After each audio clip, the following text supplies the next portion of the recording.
I just want to get this on the record. I don't really want to make a video tonight, but because well, first of all, I'm ugly. And like, if you're making a video, you want to sell your point, right? Or make a point. Actually, yeah, I just really wanted, that's why I'm allowing myself, perhaps in my lowest state. No, I have further to go, but in a lowly state, I just wanted to put this on the record. I hate the IRGC. I hate the Islamic regime of Iran. And I even hate calling it the Islamic regime of Iran because it's just the Islamic regime. It's bullshit. And it has nothing to do with Iran, Iran, Iran, Iran,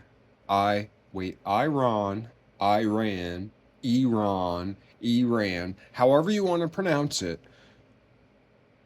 Iranians, the Aryan nation. What? It's so funny, man. The people who do the bad things end up failing in historic huge ways after creating tons of destruction, and the absolute opposite thing happens. That's what happened with Hitler. Now Hitler's making a comeback. But I mean, supposedly in like Palestine, like when the IDF forces raid Hamas strongholds, which oftentimes are just homes, where they hide the guns underneath the little baby's bed. Also, it's worth noting, it's interesting that all these Hamas videos of starving children came out with fat parents. Like, there were fat parents with scrawny skeleton children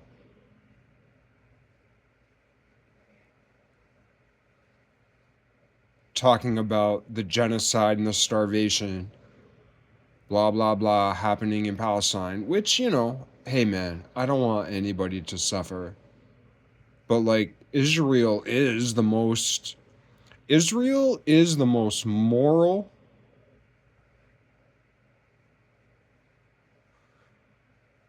military pretty much in human history. They call everybody. They'd always like let a building know it was about to be bombed so that people could flee. And a lot of the videos that we've seen happening was because people knew that some place was going to get bombed, so they set up a camera and it was bombed. Sometimes they got too close and they ran away. They got hurt. Recently, actually, I'm not sure if it was Iran, but I think it was an English speaking guy working for RT, which actually I like RT. I actually like Russia and I like Ukraine. I think the Ukrainian people are great, and I think the Russian people are great, and I think both of their governments have problems. But I also think, this is the thing, man, I actually feel like there's a tie between Ukraine and Russia. Because I understand Putin, this, that, whatever, and you can say whatever about him, but like, you also have to understand Russia. And Russia is a fucking thing. This wasn't where I was gonna go. Fuck it, I'll go with it. And Zelensky and Ukraine is going through this weird process of refinding itself.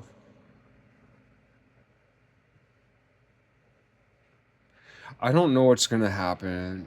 I am actually very optimistic. I'm very worried, but I'm also very optimistic because I know this is not the end of times because of prophecy.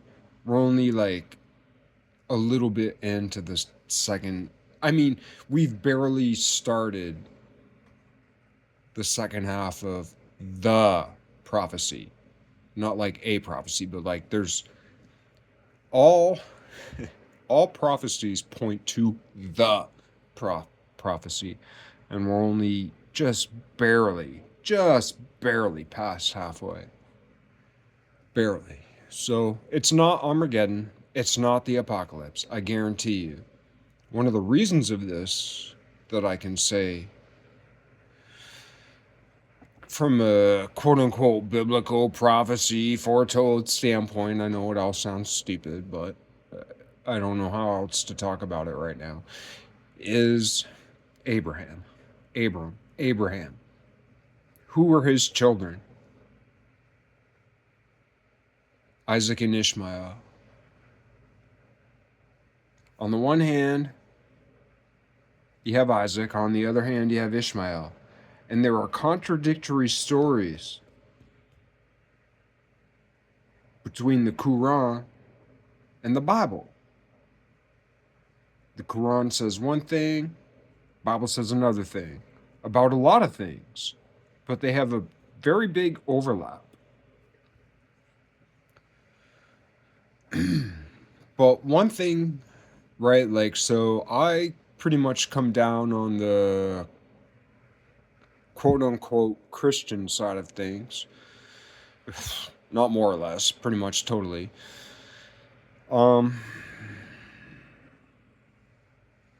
And I'm very critical of the present day Islamic state of things. And it's almost half and half as far as the biggest constituencies in the world. But I will say this from a Judeo Christian, more or less, standpoint, is that the failure of Judeo Christianity is not recognizing the fact that Muhammad is legitimately the heir to Ishmael, child of Hagar, or Hagar, or Hagar, or Hagar, Hajar, the servant of Sarah, Abraham's wife.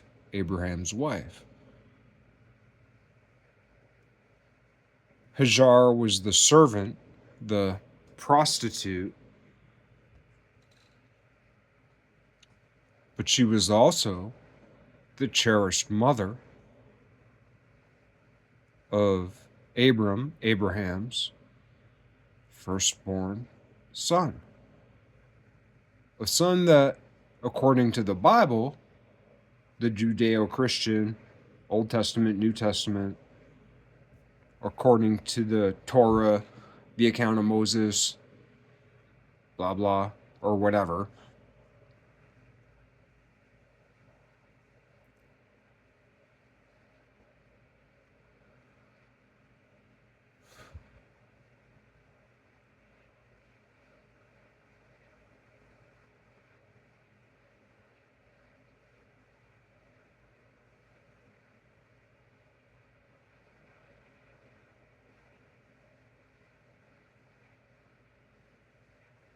like Abraham, his children, he would be the father of nations. Not a nation, the father of nations. And so it was. You know, one of the big things about Aristotle is, I believe, teleology. The way I think about it, so this isn't Aristotle's words, this is my way of interpreting it.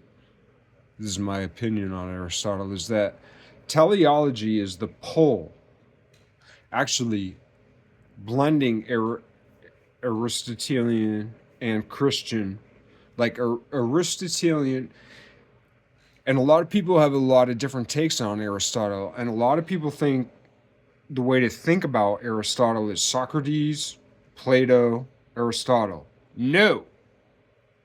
Take Socrates and Plato out of it. They suck. They suck. Plato and Aristotle are like a malignant cancer. They're terrible. They're absolutely unreasonable. They're rhetoricians, purely, simply, and only.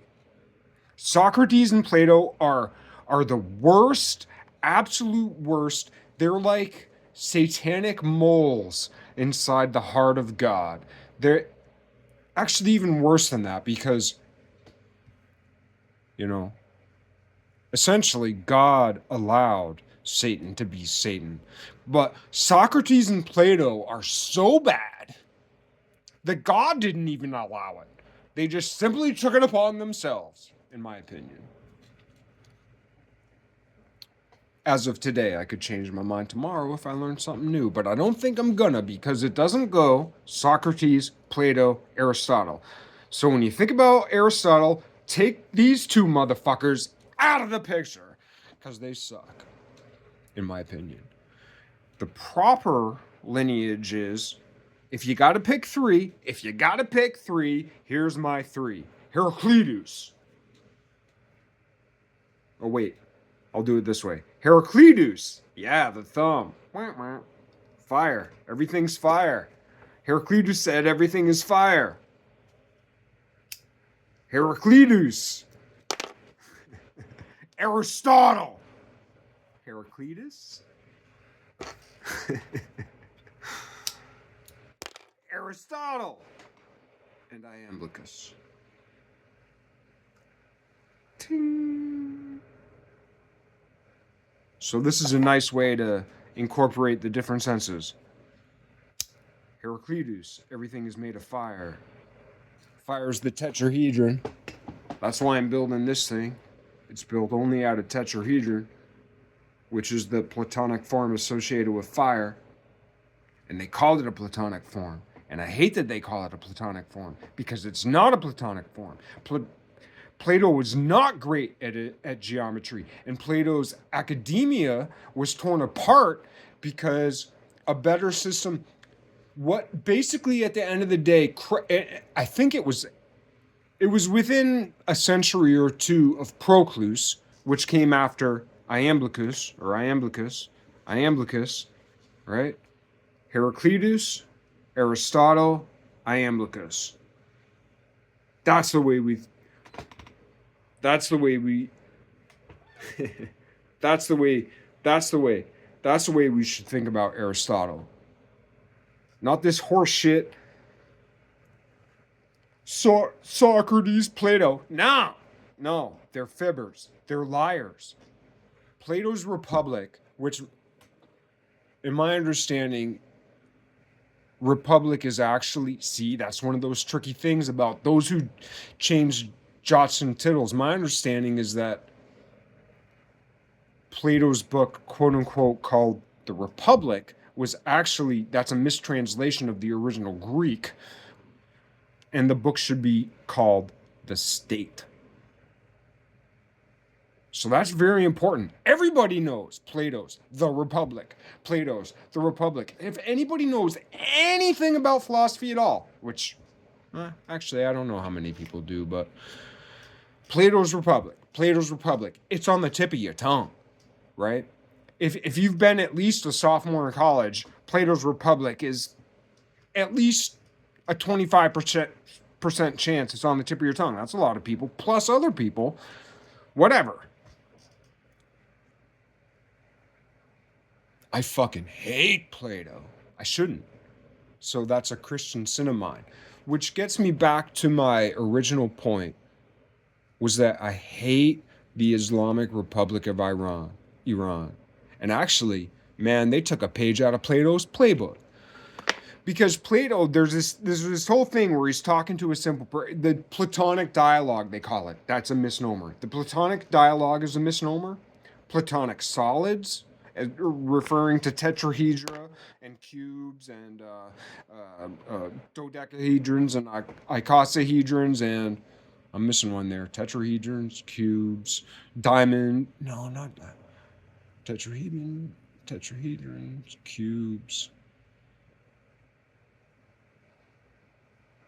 Tetrahedrons, cubes, dodecahedrons, icosahedrons. Tetrahedrons, cubes. Tetrahedrons, cubes.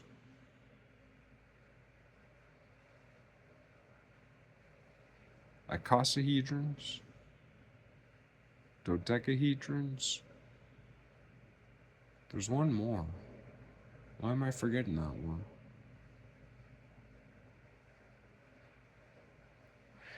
Whichever one I'm forgetting, that'll be the title of my video. So there. It's just a brain fart. It's just like a glitch. There's a stink bug on my ceiling. It's the first stink bug of the year. I saw him this morning, so it's not the first time I saw a stink bug this year, but that's the sign of spring. That's the groundhog.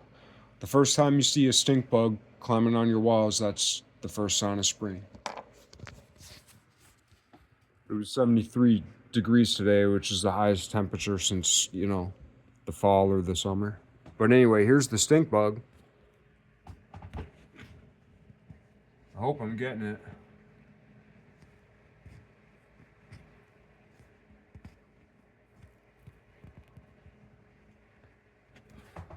I hope I got it in there somewhere. Anyway, what I was going to say is that I hate the IRGC. I hate the Islamic Republic of Iran. I hate the mullahs. I hate the ayatollahs. I hate that branch of, I guess, Shia or Shiite Islam. I don't like it. I think it's really, really terrible. I think the Iranian people made a big mistake. There's so much to learn from it. The more or less communists sided with the Islamists, the same thing that's happening in Europe, the same thing that's happening in small pockets of the United States. Thank God we're waking up to it. But I think it's terrible. I'm really disappointed in anybody who ever could have said anything and didn't say anything, like between historians, and I guess some historians did long ago, but it's been like a century or two since anybody really told it like it is. But now we have all this evidence. It's just flooding. It's flooding all over. And once you get into it, it's not a rabbit hole. It's not all this weird shit like conspiracy. It's this revelation of truth of how brutal and disgusting like half the world is. It's terrible. And I've hemmed and hawed over it for years and years and years about like, well, you got to be peaceful, you got to love, you got to forgive, you got to accept, you got to come to someone else's point of view. And I've done that for 20 years. And you know what? It hasn't worked for me or for the nation or for the world, right? So, and I'm thinking about my relationship with God. I'm thinking about my relationship with Christ. I'm thinking about like, I want to be Christ-like. You know what? I'm not Christ-like. I'm not. And that's why Christianity to me matters so much, is because of forgiveness and because of confession. So I'm confessing. I want to smash these motherfuckers. I hate them. I hate them. And I'm so glad every day when another one of these fucking butchers gets mowed down. I love it. I love it. The only disappointment I have in seeing these fucking brutal rapists, motherfucking murderers, the only disappointment I have in seeing them getting absolutely fucking destroyed is that I don't get to see higher resolution videos and more of them up close and personal. And when I hear myself say that, I say, what a monster. But that is, like, I feel most alive when I say that.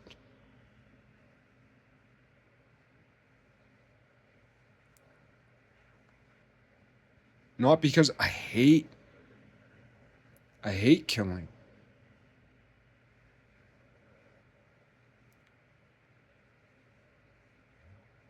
But I've come to love killing the killers. They're the killers. Killing the killers saves everybody else.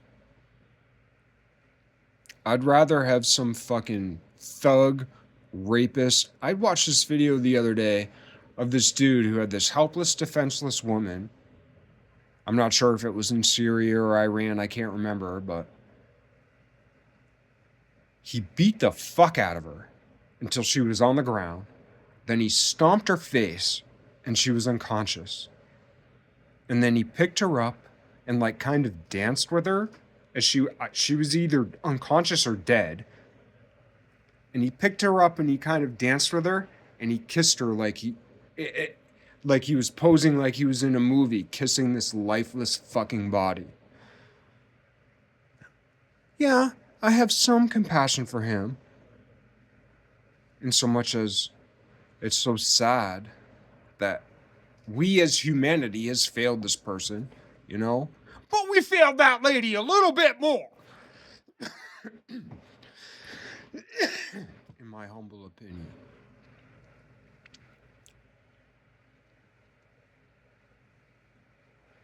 So yeah, I hate these motherfuckers. I want these motherfuckers to get smoked. I want them to get burnt down to a crisp, to ash, dead. I remember I used to like Ron Paul when I was younger. I'm all over the political spectrum, but I got trumped. I did. I eventually got trumped. We'll see what happens next, you know, but because there is life after Trump.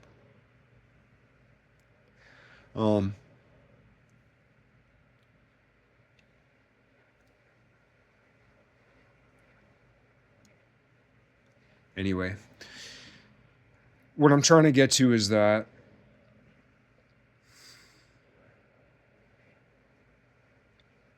confession and forgiveness, very, very important. And one of the things about confession, like confession to a priest, one of the things that it's kind of buried away. I researched it long ago, so I can't even direct you where. So it's my opinion, it's hearsay. Look it up for yourself, and it might take you a long time to find it. It took me a long time to find it. But somewhere buried in Catholic doctrine, or in pieces of Catholic doctrine, and not just like philosophy or commentary, but like in the bull, so to speak. In the bull.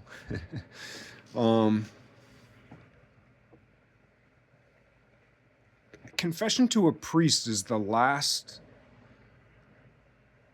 It's like the last option. It's the last resort. It's like you confess to a priest when that's the only thing you can do. But you can make things right. You can tell the truth in open, in public, to the party you've harmed, or to the public that you've deceived, or whatever. Like, if you make your confession openly to the entire congregation, that's a confession. That's a legitimate confession in the eyes of God.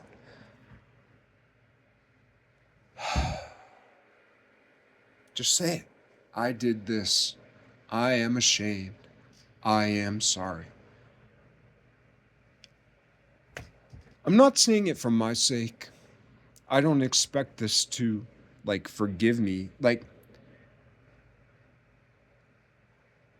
I guess what I'm saying is, I think people who think like me, like, there's a lot of people who want to kill a lot of Durka jihadi shitbag motherfuckers in Iran. Like, these fucking just absolute psychopaths. Absolute crazy motherfuckers. Murderous. Bloodthirsty. Death cult. What a waste, man. And it's such a small minority of the country, but they have all the guns. And we gave them to them. We, as in the West, the United States and France, right? But specifically the Democratic. I was a Democrat my whole life until like 3 years ago. And once my eyes like went bling, but I don't know. But I still like a lot of the ideas I don't know. I think the Democrat Party can be salvaged, but actually now I pretty much only think it can be salvaged with Mary. I think Mary is the solution to the Democratic Party, as crazy at that as that sounds. Like the only way that the Democratic Party of the United States of America can survive is if it actually becomes more conservative fiscally and more Marian culturally. That's a wild prediction. It'll take about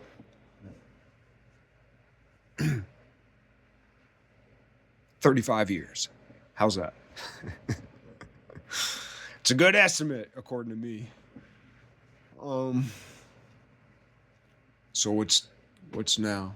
I don't think I think I'm gonna live 21 more, 19 more years, 19, 20 more years.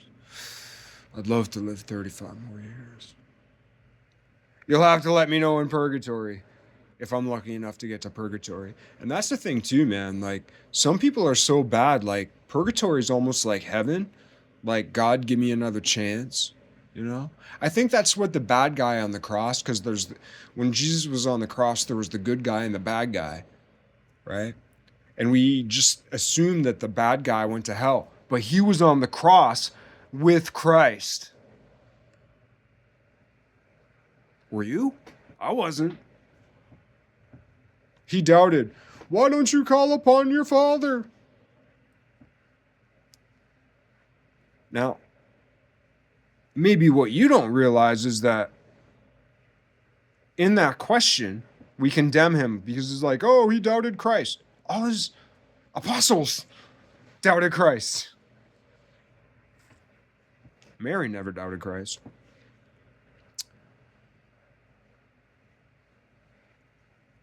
But he recognized God as Christ's father. Was that his ticket to purgatory that got him out of hell? Like purgatory is the waiting room. But like purgatory is such a beautiful concept. It kind of ties in with the Hindu a bit.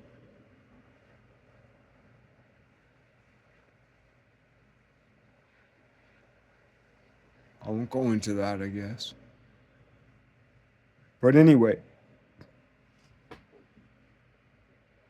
I guess I realized today, because I've been beating myself up over it, about how much I want these motherfuckers to die and get killed and be over with and done with and out of there, so that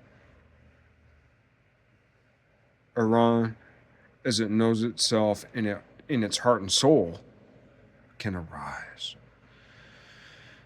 And I really, I'm so Pollyanna in some senses, or like when I get caught on an idea and something I really want it, and I see how beautiful it can be, and I see how beautiful Iran can be. I see how beautiful it can be, and I see how it will be a healing salve. Like the age of Aquarius, like the fresh water, like like like the baptism, like the cleaning of feet, like like washing the filth away from the world. I really feel like maybe even the next, what is it, an epic or an age, I can't remember but the next 2,000 years as the age of Aquarius, like, could that be right? And it's so funny, like, that's the thing, man. Everything that the IRGC says that they're gonna do is what's happening to them exactly right now. Exactly. To the letter. Everything they said they were going to do to everybody else is happening absolutely exactly onto them. And it's the same thing with Hitler. But Hitler and Khomeini, the fucking murderous butcherous, rapist, fucking fag boy, child molesting ayatollahs.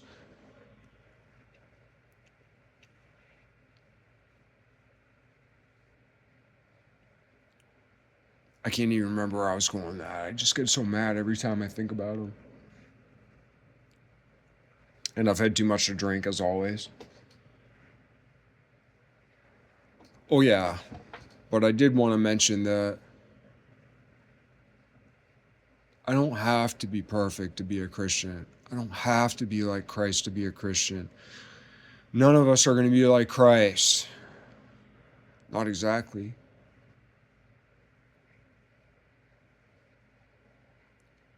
Maybe if we're lucky, we can get to heaven and learn from Christ. Maybe if we're lucky, or if we're diligent, or if we're pure at heart. I guess there's 12 apostles, 14 stages of the cross. So there's a lot of roads to Christ, right? But there's even more away. And I've been down plenty. I can't say I'll get there. But like, if I'm going to die anyway, if I'm going to smoke out, if I'm going to burn out in hell, if I'm just going to go out like a fizzle, going to hell will be a little bit sweeter knowing that I helped someone else get to heaven. You know? Like, I wouldn't mind being a poison pill. I wouldn't mind going to hell if I was the poison pill that killed it. I would mind. I'd rather go to heaven, but even heaven isn't all that it's cracked up to be right now. What's my proof? Jesus said, a new heaven, a new earth. If heaven was completely, absolutely 100 perfect the way it is now, why would there need to be a new heaven? Right? I've seen it. In my opinion, I think I've seen it. There's a pretty place, but it comes at a high cost at the moment. And it's a very young place. And it has only recently become undeniable to the entirety of eternity. The entirety of eternity before